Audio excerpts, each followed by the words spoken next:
Hello friends, welcome to simply delicious home. இன்னைக்கு நம்ம ஒரு சூப்பரான ஒரு ராகி மோமோஸ் பார்க்கலாமா? அதுக்கு பார்த்தீங்கன்னா ஒரு டம்ளர் அளவுக்கு நம்ம வாட்டர் ஆட் பண்ணிக்கலாம். தேவையான அளவுக்கு சால்ட் போட்டுக்கோங்க. அதே ஒரு டம்ளர் அளவுக்கு ராகி மாவையும் போட்டுக்கலாம்.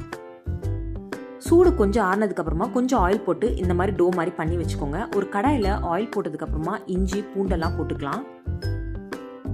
வெங்காயம் கொஞ்சம் போட்டுக்கலாம், கோஸ் கொஞ்சம் போட்டுக்கலாம், கேரட் போட்டுக்கலாம். தேவையான அளவுக்கு சால்ட் போட்டுக்கோங்க. சோயா சாஸ் ஒரு ஸ்பூன் போட்டுக்கலாம். பெப்பர் கொஞ்சம் போட்டுக்கலாம். கொத்தமல்லி கொஞ்சம் போட்டுக்கலாம். நம்ம பண்ணியிருந்த டோ இந்த மாதிரி ஷேப்பில் நீங்கள் பண்ணிக்கோங்க. வெஜிடபிள் இந்த மாதிரி ஃபில்லிங் பண்ணிக்கலாம். பண்ணதுக்கப்புறமா ஃபோக்கில் இந்த மாதிரி பண்ணிக்கோங்க. ஒரு 10 மினிட்ஸ் இட்லி பாத்திரத்தில் வச்சு எடுத்தோன்னா சூப்பரான ஒரு ராகி மோமோஸ் ரெடி ஆயிடுச்சு ஃப்ரெண்ட்ஸ். இது டேஸ்ட் அல்டிமேட்டாக இருக்குது, அவ்வளோ சாஃப்டாக இருக்குது. இந்த வீடியோ உங்களுக்கு பிடிச்சிருந்தா மறக்காமல் சப்ஸ்கிரைப் பண்ணிக்கோங்க. தேங்க்யூ ஸோ மச் ஃபார் வாட்சிங் ஃப்ரெண்ட்ஸ்.